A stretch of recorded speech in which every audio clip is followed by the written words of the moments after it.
Hey guys, welcome to another episode of the Cars, Guns, Cigars, and Booze podcast. I'm Mitch. I'm going to be doing it myself today. So what we're going to do is we're going to do a little bit of a taste test. We're going to do something a little bit different. We're going to start getting back into the booze because lately it's been focused on guns with the match and everything else going on with that. So I decided we'd do something a little bit different today. I've got a couple things I want to talk about. It's not gun related for once. So we're going to just go right on into it. So what we've got here is what some friends of mine have recommended as the best $40 bottle of Scotch you can buy. This is a Glenmorangie 10-year.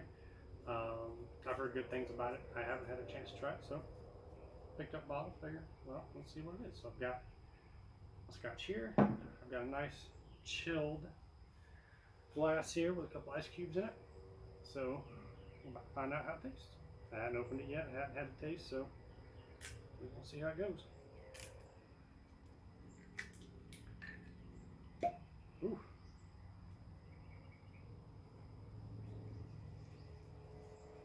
Ooh, that smells really good. It smells like it's going to be nice and smooth.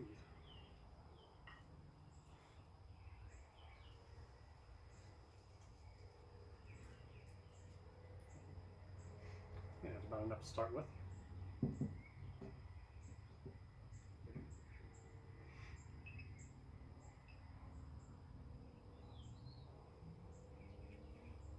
It smells very, I don't know. You can't really smell the alcohol. Like this is 43%, but you can't smell it. Well, here goes.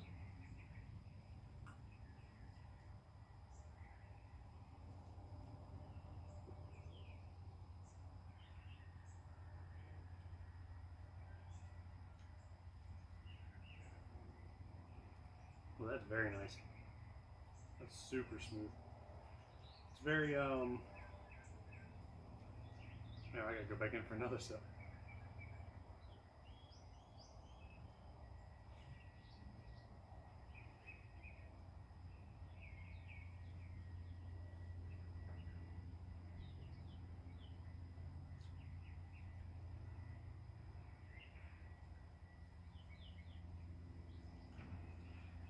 I don't know. I've never been really good describing taste, but this is pretty fucking good. Because normally I buy a Glenlivet 12-year, and I keep that in my decanter. But that's also $70 a bottle. This stuff, at $40 a bottle, I think this is going to be my new go-to. This is really good. So, I know not a lot of people Scotch drinkers. I love Scotch. I love it so much. This stuff is great because I like an alcohol that I can drink by itself. I don't need to mix it with anything like vodka. Some people mix their bourbon. I've had it. Bourbon's a little on the sweet side for me, but this is right where it's at. But tonight, I'm going to pair this with a Perdomo 20th anniversary barrel-aged cigar. So this is not my go-to. I couldn't find any, and I've been dying for one, but I just haven't been able to find any relatively close that I would buy, or at a place that I would buy from, I'll say. So I've had one of these before. These are pretty good. They're almost as heavy as the Maduros. They just lack some of the flavor, I feel like. They're pretty smooth, but they just, the tobacco in this doesn't have the flavor that I like. So I'm going to get this started.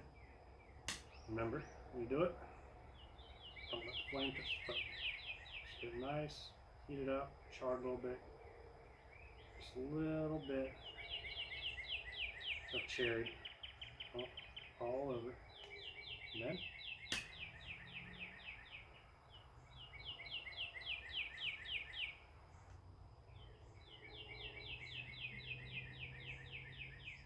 not quite there.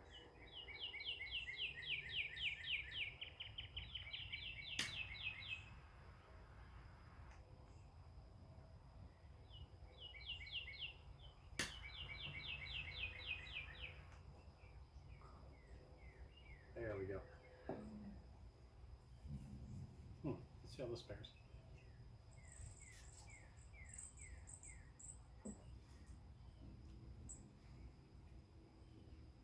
I'd give that I'd give the Scotch a good solid 8. Cigar gets about a 7. But paired together,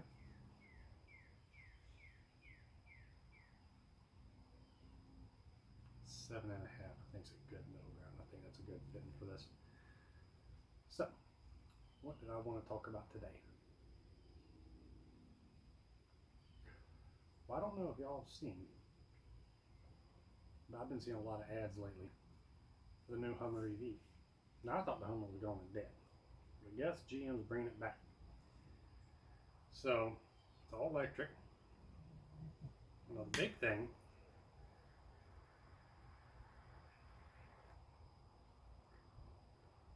that I've been seeing touted for it is you can crab walk. I'm sitting looking at that light, look. It's a novelty feature. But why are we just now putting it on the Hummer? Because we've had the technology to be able to make vehicles crab walk for a long time.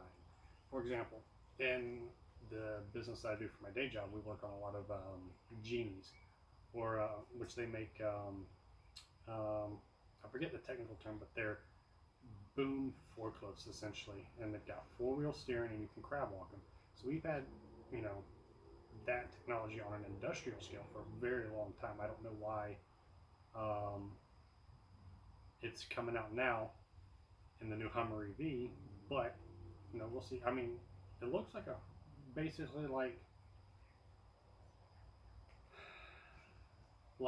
they took the H2, updated the lights, trimmed it up a little bit, made the grill smaller, and then put electric motors in. That's what it looks like from the outside. And then the other thing I noticed, like when they were trying to show off the crab walk that it does, they put it in a position where you could easily just, with standard steering, drive around the obstacle. You didn't need to do the other. Because let's be real, the Hummer's not a long truck. It's actually pretty short. Like I want to say it's probably about 3 foot shorter than my Ram.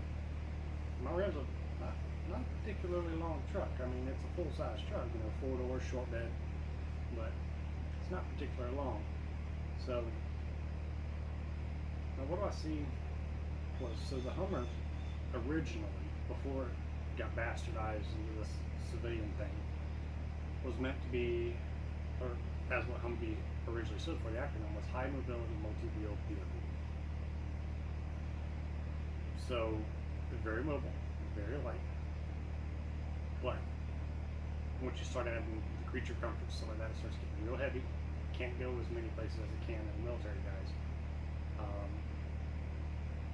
Not saying they're not capable now, but the issue you're going to run into now with it being an EV is you're not going to have the range that you would with a liquid fueled engine, and you're not going to be able to have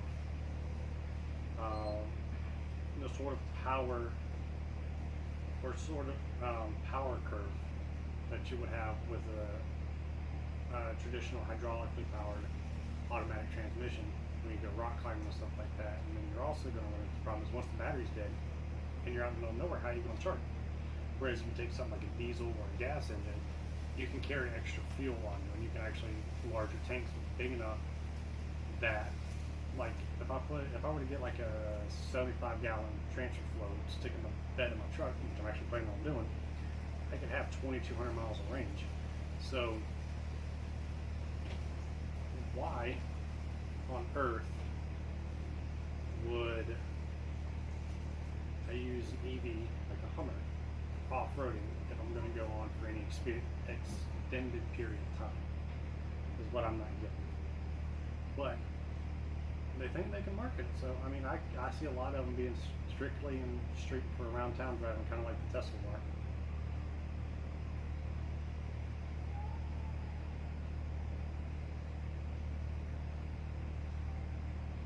So we'll see what happens. I'm not very confident that it's going to take off like they're probably thinking it will. And like, granted, I get it. You know, the plan is to do away with liquid fuel and go to battery powered EVs and stuff like that, which is fine. Sorry, the dog's over here looking at something out in the yard, God knows what. But I'm not entirely sure that there's really a market for it.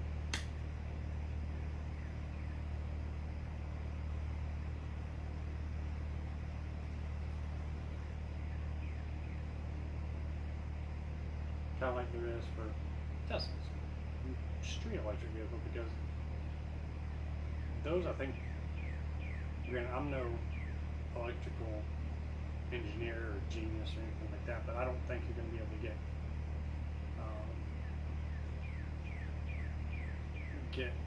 sufficient use out of an off-road vehicle with an electric motor.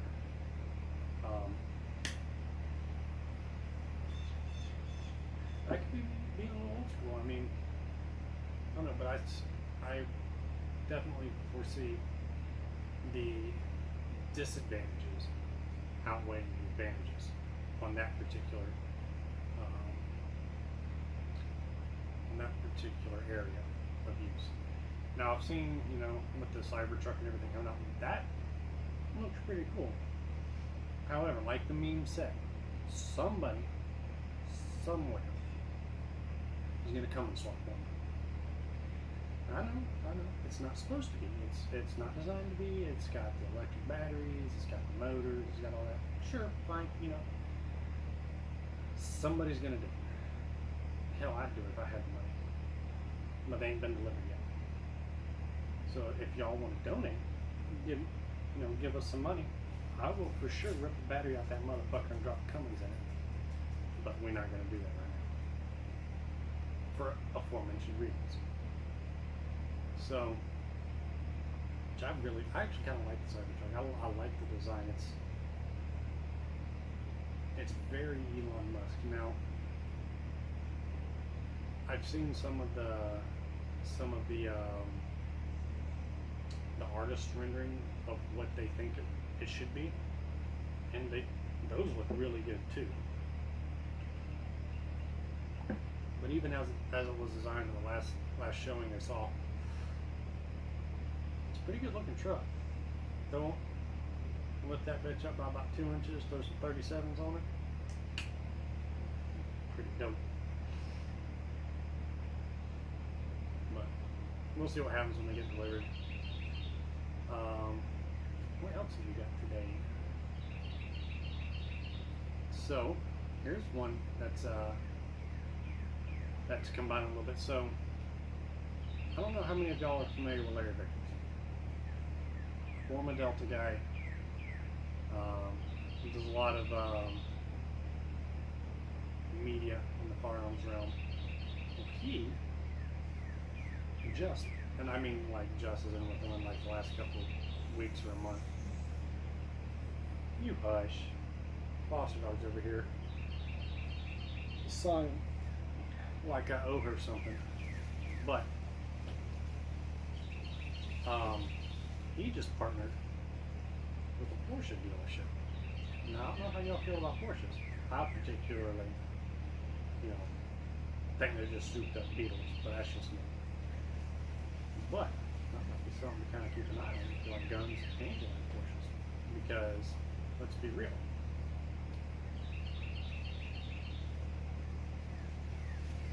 Not many businesses are willing to work with people in the gun community. And so seeing something like that, there may be hope yet. Because God knows, that kind of stuff's very poo-poo right now with everything that's going on. But I'm not going to get too carried away on this, I promise. With the current, let's say, powers that be,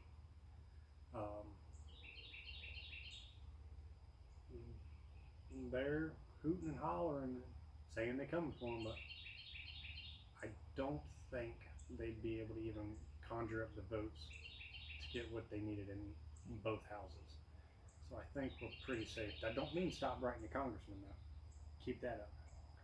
Because you should always be involved, especially with your state and local reps. Because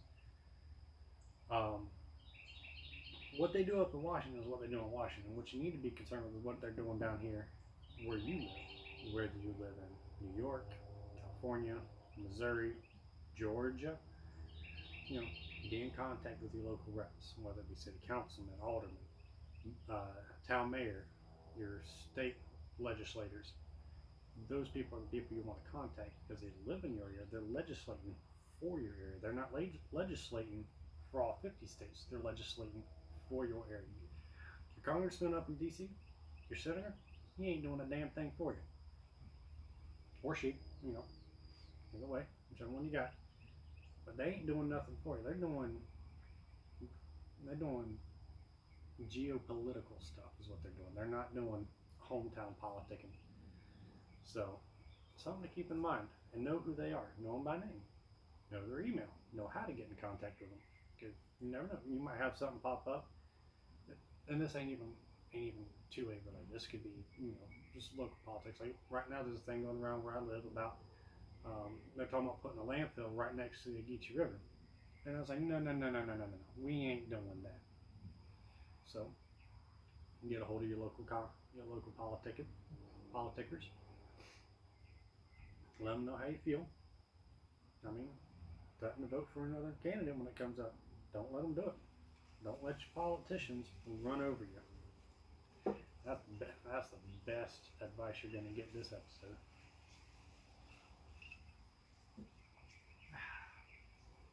Man, the Scotch is really good. Anyways, so I guess at this point now, I'll fill you in on a little bit of Lasseter Precision stuff. So what we got going on now, we're doing a polymer lower test. I'm sure some of y'all have seen the picture posted up on the Lasseter Precision page, but we have a Tegra Arms polymer low. So we put the forbidden hole in it. We put the forbidden part in it. Granted, for those who are new, we have the licenses to do all of that. So it's all legal. All the paperwork's been filled out. But we've got it together. We had to cannibalize our other machine gun to get it to work, or to get the parts out of it to get it to work. So we did that. Went out, took it. It's got the by 39 upper on it. It's a 10.3. We got a Form 1 can put on it. Just because. Put a couple mags through it. No signs of wear yet. So who knows? Maybe we might get a couple thousand rounds out of it. We might not. But if you want to help see that, get a hold of me and John over at the LP page, or even here on this page, and we'll get back to you. And if you got some ammo you want to spare to us, by all means, send it our way. We'll put it through the gun. We ain't scared. We'll run it till it breaks. That's the plan anyways. We'll see how many rounds it'll take to break that lower. Because there's no metal reinforcement. It's completely polymer. It back where the sear sits, there's not a lot of material there. It's like hollowed out just about. So we just want to make sure, or just see how long it'll go.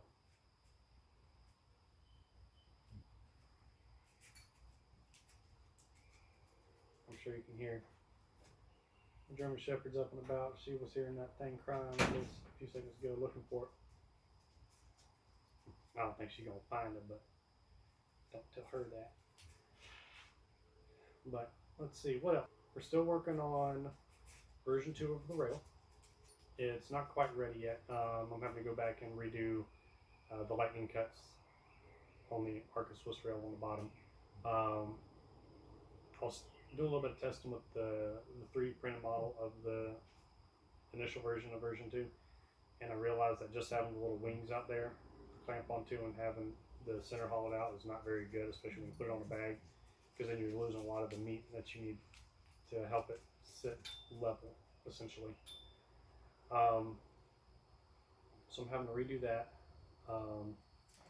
Here's another announcement, which you'll only hear here, because we're not going to put this up on the LP page just yet. But we're working on a few what I'm calling universal cans. So basically, they are suppressors. We're going to have them for 5.56, 6 and 6.5 combination, and then 30 caliber. And they're going to be, excuse me, ma'am. Excuse me. Excuse me. Lay down. No, ma'am.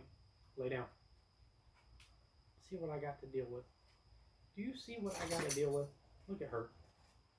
Hi, sweet. Be fine. Lay down. Lay down. Lay down. Thank you. Well, that was Ava. She says hi, obviously. So where were we? Yeah, universal cans. So they're going to be, so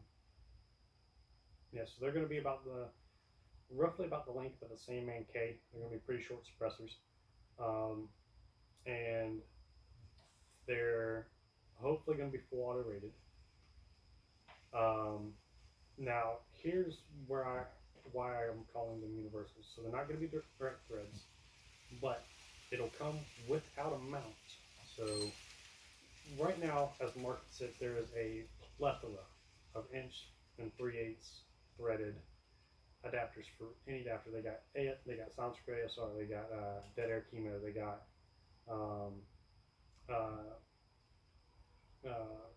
Birdcage QD, they got Griffin Taper Lock, whatever.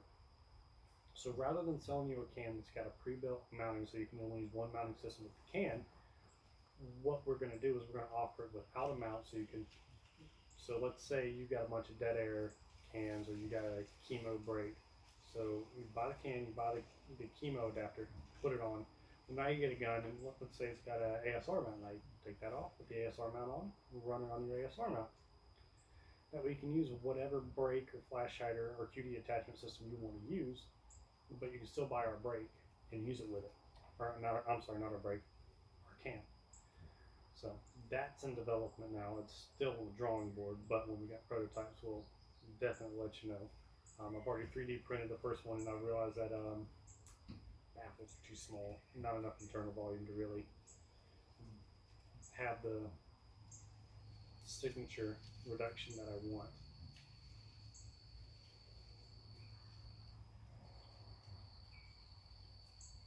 Here I am talking and not even smoking my cigar, so it's going out. Go figure. That's what happens when you get carried away talking. So we've got that working on. By the way, if you're here for the podcast and you haven't checked out LP, go check it out. We got stuff that comes in every once in a while that we're selling. Like we've got a Q-side chick chassis for 700 blueprint action that we've got available. We've got some other unmentionables I can't mention on here because, let's be real, our social media overlords, they're not very friendly to what we like to do. So by all means, go check out the page. You'll see everything that I can't talk about over there. I can post about it there, but if I talk about it here, well, it might get shut down. So because this video is uploaded to YouTube, they are very strict about firearms and what you can and can't talk about in regards to that. Luckily, this channel is pretty small right now, so I don't think they're really watching it. Which that also brings me to this point. If you're watching it on Facebook, go watch it on YouTube. Give us a like, subscribe, leave a comment over there, leave a comment on Facebook, interact with us. We want to interact with you guys. We want to know what content you like, what you don't like. We want to like we want to be able to hold events where you guys can come out and we can, maybe put some like a brisket or something out on the smoker. Bring a machine gun out and you guys can shoot it. Sorry about that, guys. So yeah, subscribe to us over there, because I know most of y'all got fucking YouTube accounts. And don't lie to me and tell you don't. Everybody does. Now I would be looking for some. If anybody has a camera, like a decent, I mean, a photography camera would be kind of redundant and saying, but something with like an interchangeable lens that they'd be willing to part with or donate. We always take donations. We're not about that.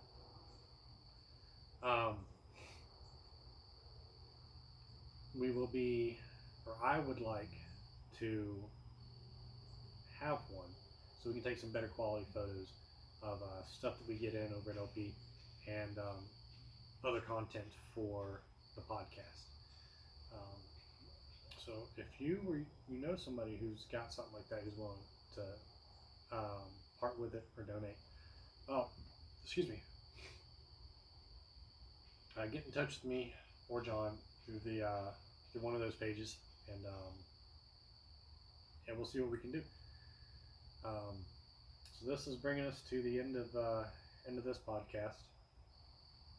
Don't really have a whole lot else to talk about this time, but stay tuned. I'm going to try and keep up